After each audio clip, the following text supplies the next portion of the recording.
Too. Two. Welcome to your daily dose. We're back for our second one here. My name is Robert here with Rachel. We are talking about the value of play and freeing up your neurology with play.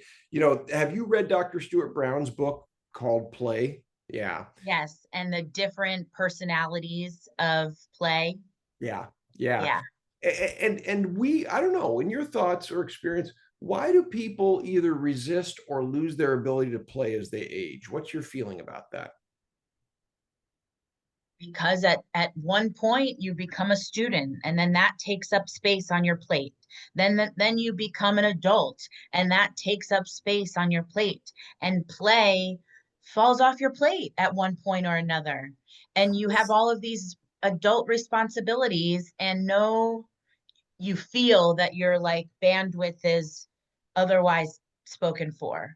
Well, someone or somewhere, institutionally or otherwise, has decided that play is not either appropriate or maybe even necessary for those beyond, the Right. fundamental, what the 0 through 5 years, where they, actively put it forward. You're right. It's slowly, we're weaned off of play being valuable. Yeah. However, we in any animal model and in many healthy societies outside of the United States, you will see healthy human beings and healthy animals playing from birth to the grave. That Yep. it always has malleable, to use your word, adaptable types of skills to be garnered when you engage in play. It helps you think and see the world differently. Oh, absolutely.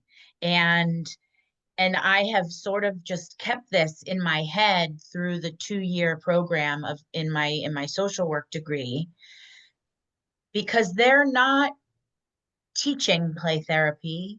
They're not talking a lot about it.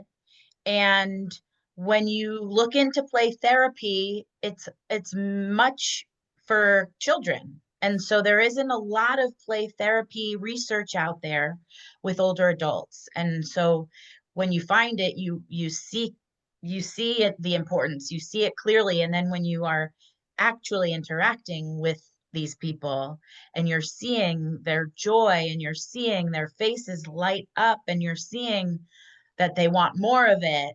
And um, social connectedness is part of it. And the opposite of that is social isolation. And that's There it is, right? I mean, awful.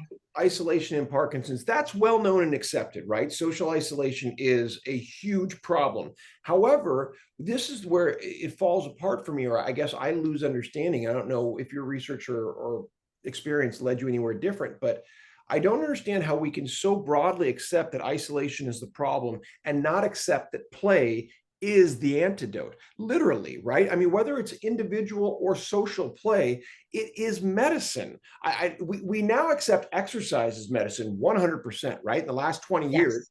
because it wasn't thought that way really up until about 2007 or so. There were some studies that came out that changed that. But why don't we accept play as the antidote to the known problem of isolation? It's so important. And I've learned and dug a lot into dementia and kind of brain death, if you will. And the last part of the brain that dies is the limbic system. And that's the part of your brain that keeps joy, that Mm, holds on to long term memories and joy. And so mm. if you can bring that out in people, you can bring that out in people forever because that's something that they hold. But you need to figure out how to get it out. Right. And this is where storytelling, which is where we're going to go in the next episode, the exact thing you brought up. My dad is pretty limited in his social engagement at this point. Speech is very difficult, 24 years into it. He's physically, he's in a wheelchair all the time. And yet, one thing he can do for sure is he can play games. And so when we play Rummy Cube, he's sharp, he's attentive. And here's the fun thing to add into that. We go ahead and we add something like, Dad, do you remember when? And when we used to play Uno, which was one of his favorite Mm-hmm. games too, he used to do this thing when you get down to one card, you have to declare Uno. He would go, Ooh, Uno. And he Just goes, stretch it out. Yeah, as kids would be like, Dad, if you have to go to the bathroom, just go, you just make us angry. But at any rate, I just brought up the memory to him yesterday and he immediately went, ooh. And so you're right, that last piece, the limbic system is there. And I think physiologically, that's a good thing to point at about the importance in our system to have joy, to from a standpoint of what are we here for? Yep. So, okay, we're going to come back. We'll talk stories next because you are engaged in a storytelling program that I'm very excited to talk about. Yes. So I'll see you on the next dose. Okay.